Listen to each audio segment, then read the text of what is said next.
Direktur Pelaksana Dana Moneter Internasional atau IMF, Kristalina Georgieva mengatakan ekonomi dunia pada 2023 akan gelap karena menghadapi resiko resesi dan ketidakstabilan pasar keuangan. Dan IMF juga menegaskan prospek ekonomi global gelap gulita, mengingat guncangan yang disebabkan oleh pandemi COVID-19, perang antara Rusia dan Ukraina, hingga bencana iklim di semua benua. Lantas, apa dampaknya bagi Indonesia? Kita akan mengulasnya untuk Anda bersama 2023 resesi dunia.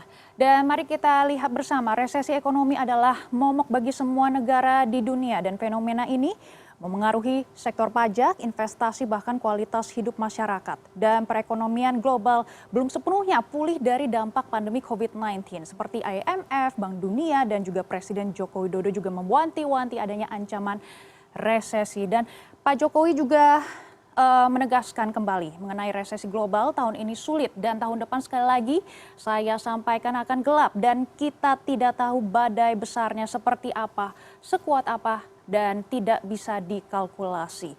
Nah, kalau misalnya kita melihat dalam situasi resesi, biasanya perusahaan akan melakukan efisiensi dan salah satunya melalui pengurangan beban gaji karyawan. Alhasil ini pengangguran meningkat akibat PHK.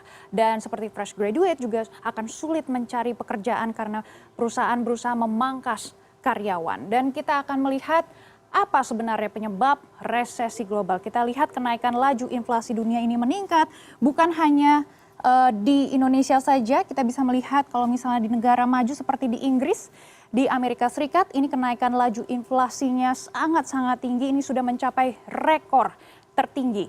Dan untuk menekan laju inflasi sebenarnya banyak sekali bank sentral di semua negara akan menaikkan suku bunga acuannya untuk menekan laju inflasinya.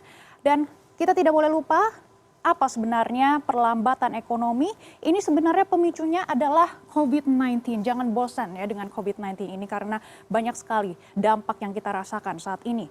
Dan selain itu kenaikan harga pangan dan juga energi, dampak perang Rusia. Dan ini adalah salah satu alasan utama resesi ekonomi global 2023 adalah perang Ukraina dan Rusia. Pasalnya kedua negara ini merupakan produsen utama komoditas dan juga energi dunia. Akibat perang ini harga komoditas terutama pangan dan juga energi melonjak tajam dengan cepat. Dan harga komoditas akan memengaruhi harga bahan baku di tingkat industri. Dan saat harga bahan baku makin mahal, harga jual ke konsumen, ke kita, semua akan ikut naik. Mari kita lihat bersama beberapa harga komoditas dunia yang meroket. Ini kita mempunyai datanya seperti gas alam sudah naik 125,8%, batu bara naik 166%, minyak Brent naik 45,7%, minyak sawit mentah atau CPO ini juga sudah naik 20,9%, gandum, beras naik 55,6%, jagung naik 31,5% dan kedelai juga naik 28,1% dan biji-biji yang lainnya naik 15,5%.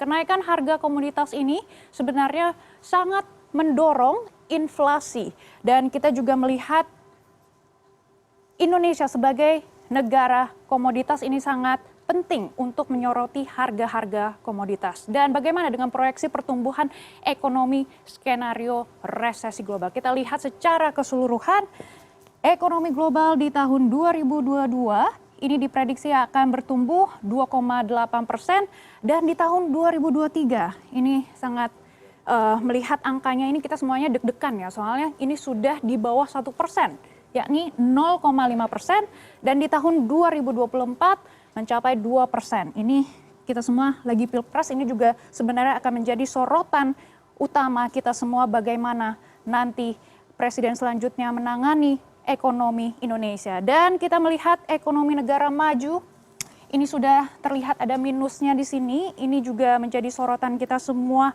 karena pertama kalinya ekonomi negara maju pertumbuhannya minus di 0,6%.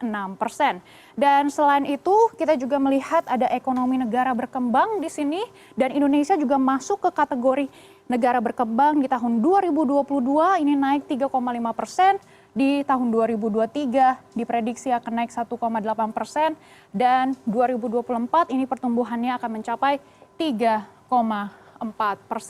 Dan Bank Dunia juga memprediksi seandainya resesi memang terjadi, dampaknya akan lebih dirasakan oleh negara maju ketimbang negara-negara berkembang seperti data yang kita lihat bersama ini. Dan selanjutnya tentunya kita harus lihat bagaimana Menteri Keuangan Republik Indonesia kita, Sri Mulyani, mengatakan atau mengeluarkan statement terkait dengan resesi global ini. Tantangan ekonomi bergeser dan juga semakin rumit. Dahulu didominasi karena pandemi dan sekarang adalah kenaikan harga, pengetatan moneter negara maju yang menyebabkan suku bunga naik dan perlambatan ekonomi ini. Dan resikonya juga harus kita waspadai bersama. Dan bagaimana solusinya? Kita lihat bersama.